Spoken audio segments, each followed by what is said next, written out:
Bueno, entonces le damos inicio y gracias a todos por habernos esperado, ¿sí? Bien, vamos a empezar de nuevo. Entonces, ¿tá? Em, como traté de decir hoy, nuestro webinar es sobre el rol del analista de negocios en proyectos. ¿Tá? Este webinar es bastante introductorio al tema, ¿tá? Sobre tareas, objetivos, cómo es el rol, cómo se compone. ¿Tá? Les dejamos nuestros correos acá al inicio de la presentación y al final de la presentación, por si ustedes nos quieren hacer alguna consulta, mandarnos preguntas que de repente nos den para contestar en el fin de la presentación. También aceptamos y es bienvenida cualquier opinión sobre nuestra charla, ¿tá? Que también nos sirve para alimentarnos en los próximos webinars que hagamos. ¿Tá? Bien, no sé si en sus empresas o en sus proyectos ustedes cuentan con el rol del analista de negocios o si lo conocen. A veces sí, a veces de repente con otro nombre y a veces puede ser que no mucho, que en alguna organización no haya nadie que desempeñe esa tarea. ¿Tá? Y lo que primero vamos a conversar es sobre qué perfil tiene el analista de negocios. ¿Tá? Puede ser cualquier persona de la organización, no importa el rol o o sea, el rol que tenga dentro de la organización, puede ser un analista de sistemas, un gerente de producto, un gerente de proyectos. Lo importante es que pueda cumplir con las tareas y que tenga determinadas características que vamos a ver un poquito más adelante. ¿Tá? El analista de negocios tiene como el principal objetivo el analizar las necesidades de una organización y recomendar soluciones que aporten valor. Y esos van a ser un poco los puntos que nos va a guiar un poco en esta presentación. ¿Tá? El analista de negocios tiene muchas tareas, ¿tá? que realizar, que abarcan todas las actividades que hacemos para poder conocer el negocio, pero conocerlo de verdad, identificar las necesidades, recomendar una solución que es relevante, recopilar, documentar, gerenciar requerimientos. Y a mí me gusta mucho el término de gerenciar requerimientos porque nos deja entrever que es muchísimo más que simplemente escribir un documento de requerimientos. Los requerimientos se especifican, se priorizan, se siguen, luego se desarrollan, se prueban, en un momento se construyen y después, en realidad, tenemos que ver si realmente lo que construimos es lo que realmente el cliente necesitaba, lo que esperaba, lo que se imaginaba. ¿Tá? Y luego que esté implementado el sistema, también tenemos que evaluar si realmente funciona con los usuarios finales. ¿Tá? O sea, tenemos una vida, esos requerimientos tienen vida y siempre están cambiando sus estados y nosotros tenemos que acompañar esos requerimientos. ¿Tá? No es simplemente algo que se escribió en un documento en un momento y luego no se da más bola. ¿Tá? Y uno de los principales problemas que tenemos los analistas es que a veces somos percibidos como tomadores de pedido, como en un restaurante, ¿tá? O sea, personas que van a una reunión con un cliente con un cuadernito, una lapicera, ¿tá? Un notebook para tomar apuntes como se quiera, ¿tá? Y el usuario nos dice, bueno, lo que piensa que necesita, y nuestra función es simplemente transmitir eso al equipo de desarrollo. ¿Tá? Y lo que sucede con esta situación es que podemos caer en el gran error de realizar un producto que no es en realidad lo que el cliente necesita. Y ahí me pueden decir, ¿y por qué? Si yo hice lo que el cliente me pidió. ¿Tá? Y con respecto a este tema, que les quiero compartir es una frase de que se atribuye a Henry Ford, que la escuché, el fundador de Ford, de la compañía Ford, que la escuché en una charla y que me pareció súper interesante. ¿Tá? Es, si le hubiera preguntado a la gente qué querían, me habrían dicho que un caballo más rápido. No se hubiesen imaginado un auto. ¿Tá? Y no podemos ir a preguntar siempre, en algunos casos sí funciona y en otros no, lo que quiere la otra persona, porque a veces no saben exactamente lo que quieren. ¿Y por qué las personas a veces van a decirte soluciones, que es como siempre estamos estrenados a pensar, ¿tá? Y lo peor es que la gente piensa que en realidad te está presentando su problema y no su solución, pero a veces en realidad está haciendo al revés. Y el usuario a veces está muchísimo tiempo con sus problemas, ¿tá? A veces tuvo problemas durante 20 años y se le ocurrió 20 soluciones diferentes. Y lo que te va a tender a decir es alguna de esas soluciones que le funcionó más o menos. ¿Tá? Y acá el cuestionamiento clave es no enfocarse cómo lo quiere resolver el cliente o el usuario, ¿tá? Sino enfocarse en el problema que él quiere resolver o lo que necesita resolver. Después vamos a ver cómo es la mejor solución para eso. ¿Tá? Y para poder ejemplificar esto un poquito mejor, les voy a hacer un cuento personal, ¿tá? Yo tengo un hijo que ahora tiene 8 años, pero esto pasó hace como 1 año y medio, ¿tá? Que vino un día después de la escuela y me dice, mamá, mamá, necesito un rectángulo rojo y un rectángulo amarillo. Bueno, está. Y yo lo único que se me ocurrió preguntar en ese momento es, bueno, ¿lo precisas de cartulina, de papel, tiene que ser pintado, de goma eva? ¿De qué lo precisas? Y él me dice, no, la verdad que no me importa lo que sea, tiene que ser un cuadrador, un rectángulo rojo y un rectángulo amarillo. Y bueno, yo pasé por mi casa a buscar algún material y encontré una cartulina y empecé a recortar. Y le digo, ¿y de cuántos centímetros tiene que ser? ¿Cómo tiene que ser de tamaño? Ah, sí, más o menos. Y yo entré a recortar los rectángulos. Y en esa conversación se me ocurre preguntarle, ¿y para qué realmente, para qué lo vas a usar?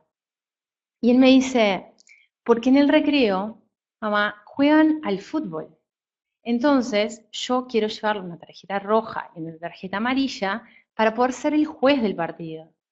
Y a mí lo único que me vino en la cabeza fue él en el piso con un ojo rojo y que todos le estaban diciendo que no, que eso no era FAU, que era FAU, no era FAU, no era FAU. Y entonces le empiezo a decir, padre, no, no, no, Mati, no, pero la tarjeta, y empecé a guardar las tarjetas que había recortado en un costadito. Pero vos, ¿por qué querés llevar las tarjetas? Me dice, no, porque ellos todos juegan al fútbol y yo no. Pero vos, ¿por qué no vas a jugar al fútbol? Y no, porque no me sé meter en el partido, porque no, no sé qué. Y bueno, después cuento esta historia, se la cuento a mi esposo y me dice, bueno, vamos a conseguirle una escuelita de fútbol. Entonces lo escribimos en una escuela de fútbol, para que él pudiera aprender cómo jugar, cómo meterse en un partido, cómo correr y demás, y aprender reglas. Y él fue con mucho entusiasmo, y en realidad ahora ni se le ocurre preguntarme las tarjetas. O sea, lo único que él quería era meterse en el partido, y él no encontró la mejor forma para meterse porque no se le había ocurrido, lo que se le ocurrió era tratar de ser el juez del partido. ¿Tá? Entonces, su problema no era que él quería la tarjeta roja y la tarjeta amarilla. Él quería entrar en el partido y poder jugar con los otros niños en el partido, pero no se le ocurría cómo iniciar eso. ¿Tá? Entonces, a veces las personas te van a contar lo que ya pensaron que es la mejor solución y no el problema real que tienen. ¿Tá? Y lo que tenemos que tener en claro es eso, es la diferencia entre esas dos cosas cuando nos están contando algo. ¿Tá? Cuando nuestro cliente, vamos a una entrevista con nuestros clientes o con nuestros usuarios y nos están conversando y nos están hablando, tenemos que tratar de entender que en realidad a veces no nos están contando su problema, ¿tá? O su necesidad. Y si queremos ayudar a nuestros clientes a encontrar la mejor solución, ¿tá? Nosotros vamos a tener que conocer mucho más acerca de su negocio, de cuáles son sus funciones, qué productos vende o qué entregables genera, quiénes se benefician de esos productos y cómo se benefician, para qué lo usan, realmente le dan el uso que tenía ese producto, por ejemplo. Necesito entender realmente cuál es el problema de fondo que tienen esas personas, ¿tá? Y también a veces no es un problema, es una necesidad o es una oportunidad que surge en el mercado y que él quiere tratar de aprovechar. ¿Tá? Con todos esos elementos bien identificados es que vamos a poder estar en la mejor posición para ofrecer un punto de vista y poder aportar un valor al proceso. ¿Tá?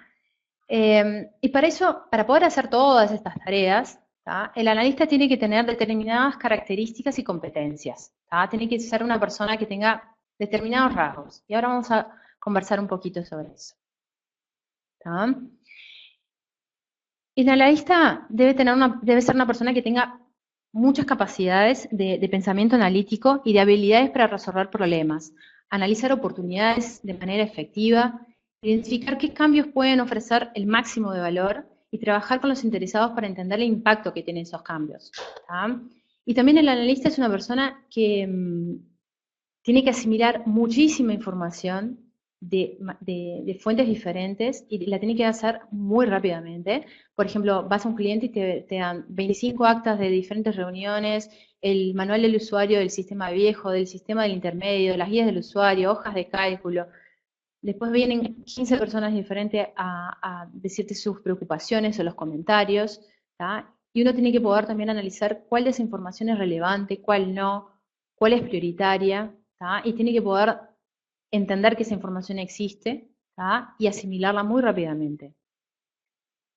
Después, con el tema de características de comportamiento, se centran en determinadas áreas que le permiten al analista poder ganar la confianza y el respeto de los interesados. ¿Tá? Son dos cosas muy importantes, ¿tá? Y le voy a hacer hincapié en esta partecita, que necesitamos que nuestros clientes tengan confianza en nosotros, que puedan compartir sus inquietudes, que sepan que vamos a tener en cuenta cada uno de sus planteamientos. Algunos de ellos pueden ser ejecutados en el momento y otros pueden ser que no, por razones de tiempo, pero sí son tomados en cuenta, son anotados, son priorizados, son tenidos en cuenta. No es que están anotados en una libretita con tinta transparente, sino que nos vamos a preocupar realmente porque sus preocupaciones estén en nuestra ruta. ¿Tá? Y para eso tenemos que actuar consistentemente, de una manera ética, completando las tareas a tiempo, con las expectativas que nos planteamos o que fueron planteadas por el cliente, entregar resultados de calidad, ¿tá? Y demostrar nuestra capacidad de adaptación. Porque a lo largo de todo nuestro proyecto las necesidades cambian, las circunstancias cambian y los requerimientos cambian. Y nosotros tenemos que poder adaptarnos fácilmente a esas cosas. ¿Tá? Y ahí les dejo en la presentación como algunos puntitos como la ética, la responsabilidad, confiabilidad, organización y las capacidades de adaptabilidad. ¿Tá? Otro punto muy importante que viene de la mano de ganarse la confianza es la comunicación, ¿tá? En todas sus formas, verbal, no verbal, físico, escrita. ¿Tá? La comunicación efectiva incluye la adaptación de los estilos y las técnicas de comunicación de esos estilos a los interesados. Y los niveles, ¿no? No es lo mismo, por ejemplo, tengo que entregar un informe sobre mi trabajo al gerente general de una organización, va a tener un determinado lenguaje, un determinado enfoque, una determinada profundidad, y va a ser más un overview de lo que estamos conversando. Si voy a hacer el mismo informe, pero para un gerente del área en el cual yo estoy trabajando y el proyecto pertenece a esa área, va obviamente a tener otro lenguaje, va a ser muchísimo más detallado, ¿tá? Y tengo que preocuparme de que estén en ese informe, tienen que estar las cosas que esa persona se preocupa, por las cuales él está más interesado, ¿tá? Y tengo que saber cómo esa persona quisiera tener ese informe, ¿tá? Eh, Otro punto muy importante es la escucha activa, ¿tá? Tenemos que aprender a escuchar de verdad, sin perjuicios, sin perdernos en la conversación, sin pensarnos que eso nos pasa a todos, porque en realidad a veces cuando una persona nos está contando su problema, en el mismo momento estamos pensando cómo lo vamos a solucionar. Y en esos segundos que yo me estoy perdiendo pensando en cómo solucionar, que estoy pensando, él podría hacer esto, podría hacer lo otro, en realidad no estoy escuchando a la otra persona que me sigue hablando. ¿Tá? La escucha activa ayuda a profundizarnos en el entendimiento y en la confianza, ¿tá? Que tengo que crear con la otra persona. Ella tiene que realmente saber que yo la estoy escuchando, que la estoy entendiendo, ¿tá? Y que no estoy perdiéndome en mi cabeza pensando en otra cosa. ¿Tá? También es muy importante que tenemos que tener en cuenta las diferencias entre las personas que nos estamos relacionando. La lengua materna, la cultura, las motivaciones, la formación. Es muy diferente cuando vamos a un proyecto, no sé, en donde son la mayoría de las personas, de nuestros interlocutores, son, no sé, abogados, por ejemplo, tienen una determinada formación, y si voy a otra mesa en donde tengo ingenieros, la conversación va a tener otro tono, otro lenguaje, y tengo que poder adaptarme a esos puntos. Y el otro muy importante a veces es que las palabras tienen significados diferentes en cada contexto, ¿tá? Y también forma parte de la comunicación. Si estoy en esa mesa con abogados, hay determinadas palabras que sé que puedo decir y otras que no porque los confunden. Si estoy en una mesa con ingenieros, puedo decir otras determinadas palabras que las van a entender y otras las van a confundir. ¿Ah? Tengo que cambiarme el chip, digamos, de mi cabeza en cada diferente tipo de interlocutores. ¿Ah? Otra cosa muy importante es la capacidad que tenemos de relacionarnos. ¿Tá? De relacionarnos, de cooperar, de comunicarnos con diferentes tipos de personas, incluyendo los ejecutivos, patrocinadores del proyecto, bueno, nuestros compañeros de equipo, ¿tá? Desarrolladores, el tester, los usuarios finales, el gerente de proyectos, ¿tá? Y el cliente. Y nosotros estamos en una posición única para poder facilitar, ¿tá? La comunicación, el liderazgo, fomentar la comprensión del valor de la solución y promover el apoyo de los participantes en todo este proyecto, ¿no? O sea, en los cambios que estamos proponiendo. ¿Tá? Y las competencias básicas que tiene que tener es facilitación, tiene que tener capacidades de liderazgo e influencia, ¿tá? Tanto en el equipo como en el cliente, ¿tá? Tener trabajo en equipo, negociación, resolución de conflictos. Y todas estas competencias, si ustedes lo analizan un poquito, están todas relacionadas. Yo no voy a tener punto de negociación si no tengo un buen relacionamiento, o sea, pierdo un poco de punto de negociación si no tengo un buen relacionamiento con mi cliente, si no tengo confianza. Están todas muy conectadas. ¿Tá?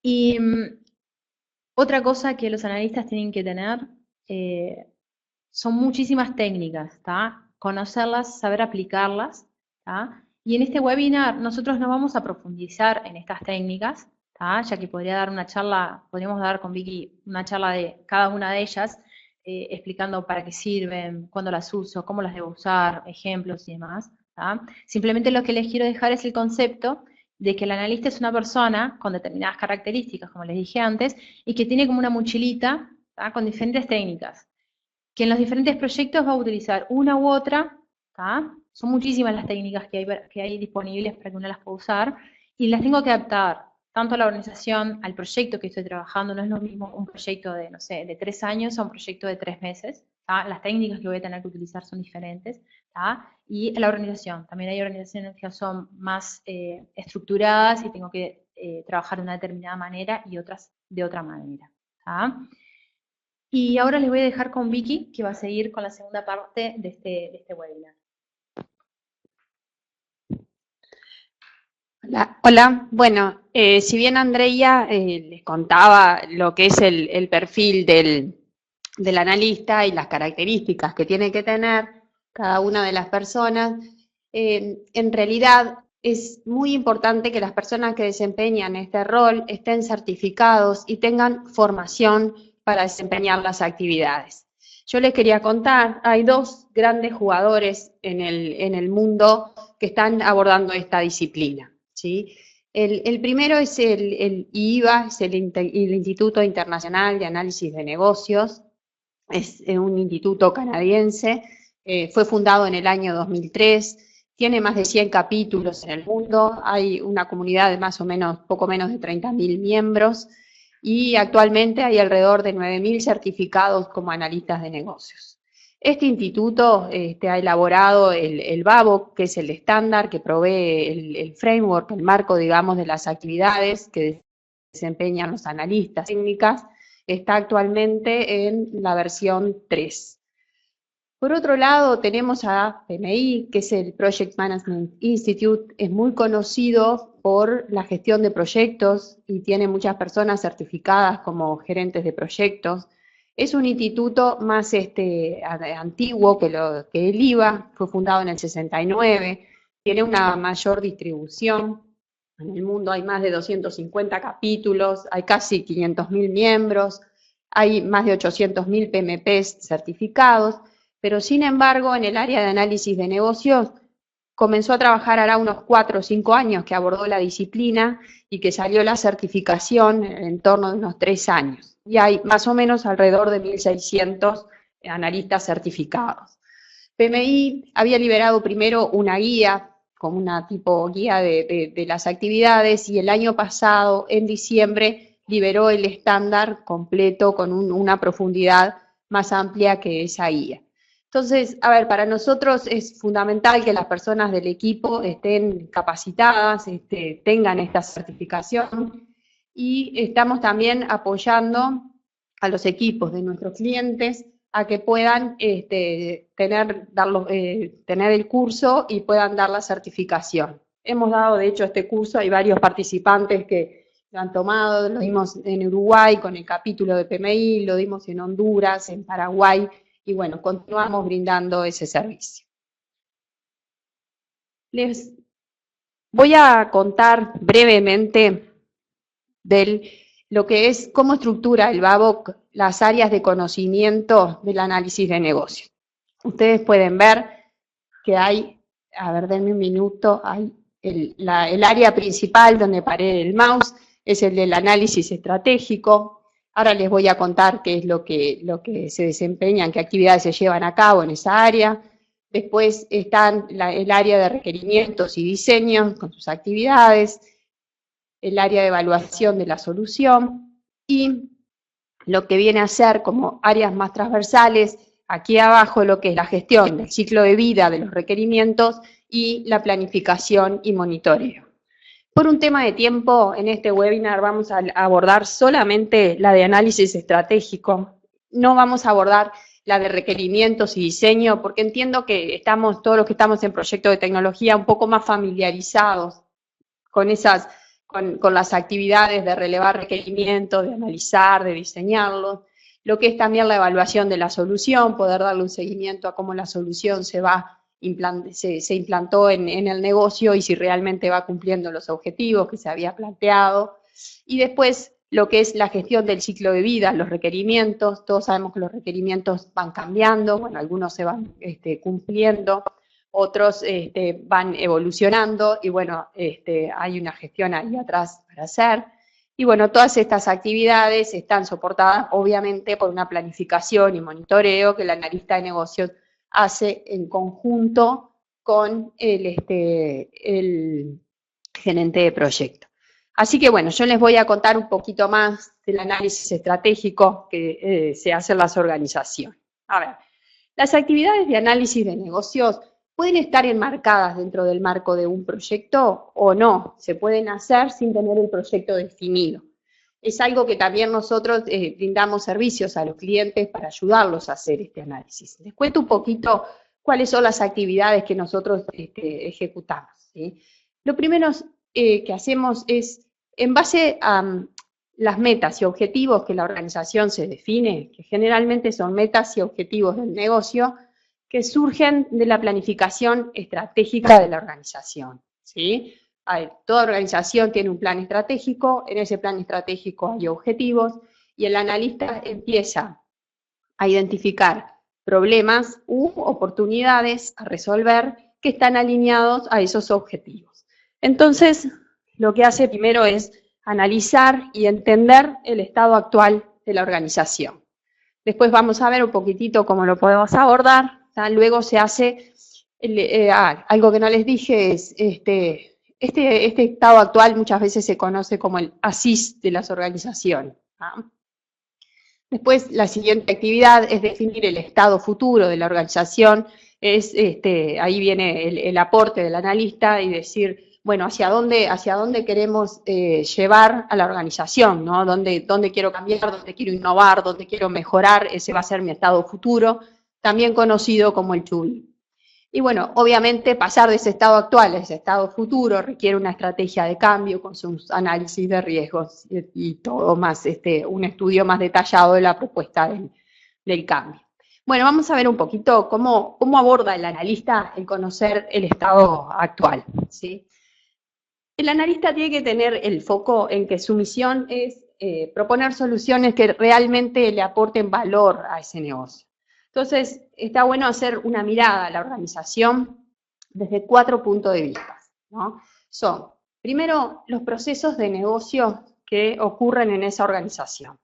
En esas organizaciones que son muy grandes, obviamente no abordamos los procesos en su completitud, sino que generalmente abordamos un área que queremos mejorar o queremos solucionar un problema o innovar o una división o una unidad de negocio.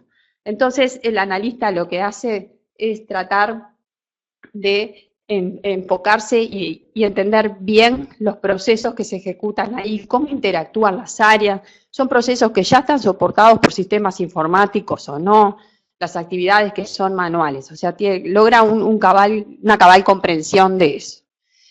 Luego también es importante que conozca mucho a las personas que están trabajando. Las personas son quienes van a usar nuestros sistemas, son nuestros posibles interesados. Es muy importante, o sea, está muy relacionado con el análisis de interesados que hace el gerente de proyecto. Y es importante conocer el perfil de las personas, ¿sí? Cómo si están capacitados para preparar, hacer el trabajo que se está pidiendo o no. O sea, tener un claro entendimiento de quiénes están trabajando en la organización en ese momento. Otro punto importante es la tecnología, o sea, toda organización tiene una plataforma de hardware y de software en la cual están montados esos sistemas y esos procesos. Y bueno, el analista tiene que comprender claramente cuál es la tecnología que actualmente se dispone. En la gran mayoría de los casos, toda nueva solución de negocio viene acompañada de cambio tecnológico, entonces saber de la base de la cual partimos es fundamental. Después, por último, o sea, todos estos sistemas y estos procesos tienen información que está en soporte informático o no, y bueno, el analista tiene que saber y conocer cómo está distribuida esa información en distintos soportes informáticos o no. Bueno, todo esto en algunas organizaciones se conoce como la arquitectura empresarial de la organización, y algunas organizaciones tienen equipos de arquitectos. En el caso que eso exista, el analista tiene que conocer la arquitectura empresarial que ya está definida para esa organización. En el caso que no exista, bueno, lo puede abordar como yo les estaba contando. Ese sería el entender el estado actual de la organización mirado desde esos 4 puntos de vista. Luego, hay otro punto que está muy bueno que el analista comprenda, y es el modelo de negocios en el cual esa organización está inmersa, digamos. Hay organizaciones que ya tienen el modelo de negocios definido y hay otras que no. Pero más allá de que no esté el modelo de negocios definido, está bueno tener claro algunos puntos. Les voy a mostrar muy brevemente esta técnica. Se llama el lienzo de los 9 bloques, el nombre es el Business Model Canvas, que nos ayuda a abordar y entender algunos aspectos fundamentales de cómo funciona una organización. No me voy a poder extender, discúlpenme, pero sí está bueno que les quede por lo menos el nombre, y quizás en webinars posteriores podemos profundizar. Como verán, el bloque es el bloque del cliente, o sea, el analista tiene que conocer quiénes son los clientes de la organización, a qué segmentos de clientes les vende, cómo se relaciona con esos clientes, ¿sí? Y a través de qué canales. O sea, es claro, está bueno saber quién es mi público objetivo para poder seguir aportando soluciones de valor que estén orientados a esos clientes, o si queremos captar nuevos segmentos de clientes, tener claro quiénes ya tenemos. La oferta es la propuesta de valor que nosotros tenemos y lo que viene a ser por lo que nuestros clientes nos pagan, o sea, tener claro por qué nos compran, qué valoran los clientes de las organizaciones.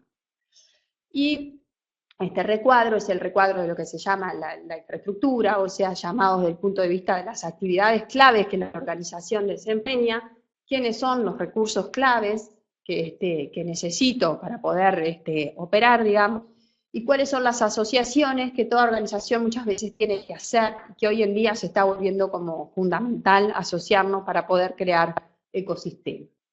Bueno, el bloque de abajo es el bloque de la viabilidad financiera. Todo esto tiene una estructura de costos que la soporta y obviamente tiene un mecanismo de ingresos de dinero que tiene que estar definido.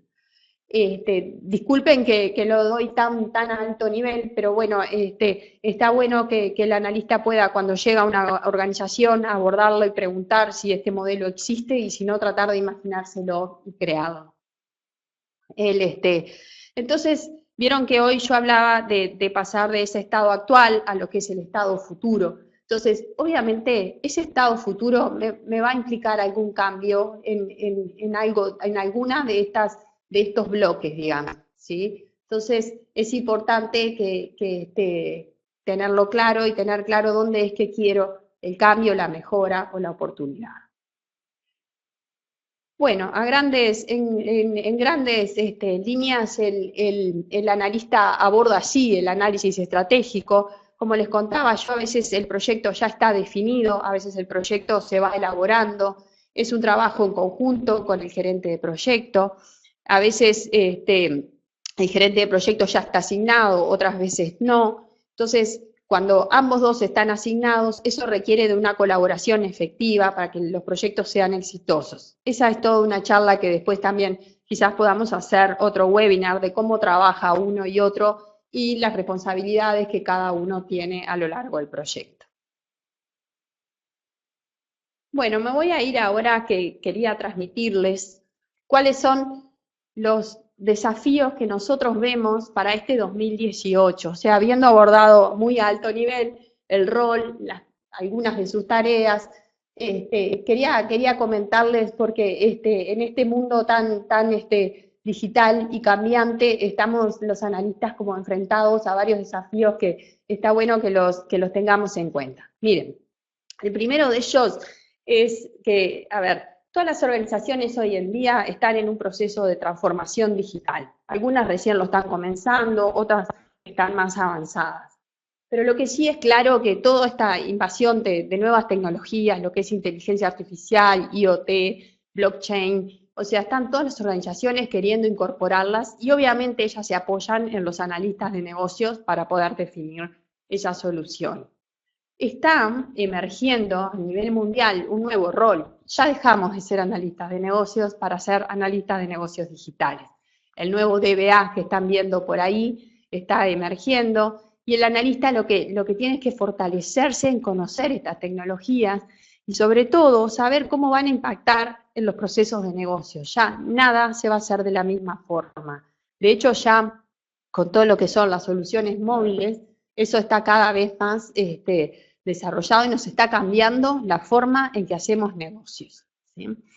Bueno, ese desafío nos lleva a otro, que ese sí yo creo que ya está desarrollado, digo, lo menciono porque me parece que es fundamental, es que tenemos que trabajar mucho más centrados en el cliente, ¿sí? Toda esta incorporación de nuevas tecnologías nos hace trabajar muy de cerca con el cliente e iterar mucho. O sea, la técnica de la prototipación es una técnica que se ha vuelto fundamental. O sea, el poder mostrarle prototipos y poder iterar hasta depurar la solución a construir y el estar codo a codo con el cliente es algo de un valor muy importante. Y después aparece acá un concepto que es el mínimo producto viable, que es tratar de identificar, ¿no? En la construcción de soluciones, tratar de identificar la mínima solución que yo le puedo entregar, siempre pensando en el cliente que le aporte valor. O sea, todo se puede descomponer en partes más chicas, entonces lo importante es identificar cuál es la parte que le aporta valor y que puedo entregar y hacer varias entregas sucesivas. Ya no pensar en soluciones tan monolíticas y tan grandes, sino tener el foco en que lo tenemos que dividir. Bueno, esto de centrarnos en el cliente, les hablé de prototipos, me lleva al otro desafío, que es apoyarnos en las herramientas visuales. Voy a esperar un poquito porque recién ahí pasó la imagen. ¿Qué pasa? Estamos en un mundo cada vez más visual, ¿no? Y lo que sí es fascinante es ver cómo las personas aprenden de distintas maneras y entienden de distintas maneras. Nosotros antes la definición de alcance de requerimientos, el diseño de esos requerimientos, lo hacíamos de una manera muy textual. Eso hoy en día está cambiando y estamos enfocados mucho más en visual. O sea, tiene más valor mostrarle a una persona un dibujo de cómo van a ser. Nosotros que estamos en el área de tecnología, de repente una pantalla, hacerle un prototipo, un wireframe, un mock-up, ¿sí? Mostrarle un proceso un dibujo de un proceso, un workflow, digamos, mostrarle el diagrama, eso transmite mucho más y ayuda a depurar mucho más los requerimientos que el texto.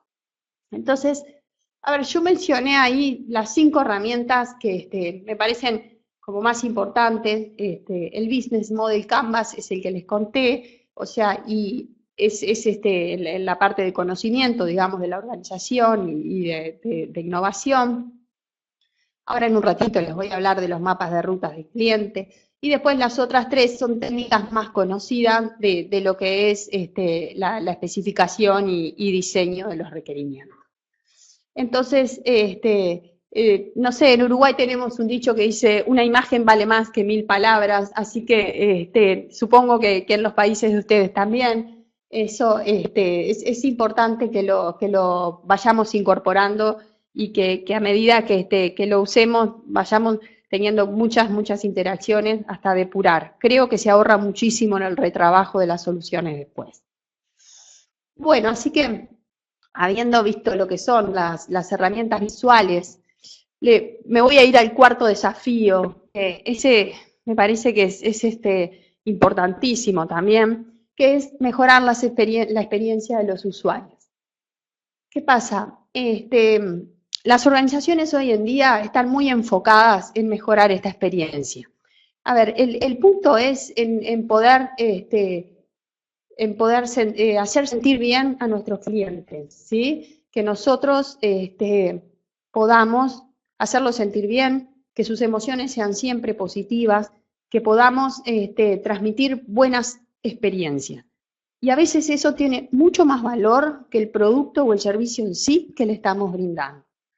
Entonces, esto para mejorar la experiencia es fundamental conocer las rutas y los caminos que el cliente recorre para llegar a adquirir un producto o un servicio que la organización brinda.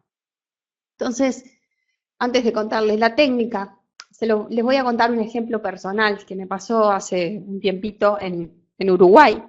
Quise ir al teatro con mis hijos, entonces vamos a ver cómo fue mi ruta para ir al teatro, ¿sí?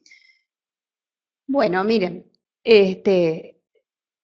allí están todos los pasos que yo seguí, ¿tá? Vamos a ir viendo en cada uno de esos pasos cómo yo me fui sintiendo y vamos a ir viendo cómo yo fui interactuando con la organización, ¿tá?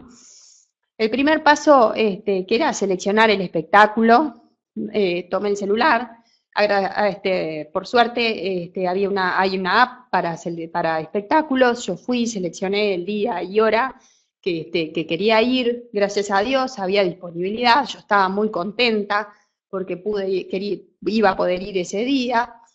Luego fui al siguiente paso, que es pagar los tickets, también desde la app del celular. ¿Y qué pasó? Había un único medio de pago disponible para pagar las entradas. Entonces me enojé porque pensé que había un error en la aplicación y dije, bueno, voy a llamar al call center a ver si esto es así. Llamo al call center, hablo con una señora y me dice, sí, efectivamente hay un único medio de pago disponible. Bueno, entonces, obviamente que me volví a enojar, ¿sí? Le pedí a un amigo que me prestara de ese medio de pago, lo pagué, terminé comprando las entradas y a los pocos segundos recibo un mail con la confirmación. Y bueno, a ver, conseguí las entradas. Voy a ir al teatro con mis hijos, pero no de la manera que yo hubiese querido. Tuve que molestar a alguien inclusive. Entonces, bueno, llegó el día de ir al teatro. Yo me imaginé que iba a ir con ese mail, iba a tener alguna manera de escanear ese código de barras que tenía el mail. Resulta que llego al teatro, hablo con un guardia, el guardia me dice, señora, debe dirigirse a la boletería. Cuando miro la boletería, había más de 25 personas en la boletería, por lo que tuvimos que hacer una cola y nuevamente me volví a enojar. Bueno, finalmente me tocó el turno, obtuvimos los tickets y ahí pude entrar a la función. A ver, con una sensación totalmente neutra, ¿no? Había iniciado este camino de ruta muy feliz y después, o sea, fueron sucediendo a través de las distintas interacciones varios hechos que terminaron con una sensación neutra más bien mala, ¿sí? Entonces, bueno, a ver, lo que les quería transmitir con esta herramienta es lo importante que es para el analista de negocios mirar a la organización desde el lado de afuera, mirar cómo los clientes interactúan con esa organización y cuáles son los mapas de ruta que ese cliente exige, cómo interactúa, a través de qué medio interactúa y cómo son las emociones en cada una de esas interacciones. Es claro que en los puntos donde hay un enojo, una sensación neutra, es una oportunidad de mejora o de innovación para nosotros. Entonces, bueno, es una herramienta que viene del Design Thinking, que es relativamente nueva, pero que como analista lo tenemos que empezar a incorporar y lo tenemos que empezar a usar para mejorar esa experiencia. Nosotros en Genexus Consulting trabajamos también estos aspectos con el área de User Experience, o sea, trabajamos en conjunto los analistas con las personas del área de User Experience. Bueno, así que para este 2018, los principales desafíos que nosotros vemos es el ser cada vez más digitales, el estar al tanto de la tecnología, trabajar con el cliente, iterar, hacer prototipos, muchos prototipos, trabajar con herramientas visuales, así transmitimos mejor los requerimientos y nos apoyamos en ella, y ante todo mejorar la experiencia de nuestros clientes, de hacerlos sentir bien y las emociones. Bueno, señores, esto es todo. Con Andrea le damos las gracias por habernos escuchado y por habernos tenido paciencia al principio, y quedamos abiertos a preguntas que nos puedan hacer.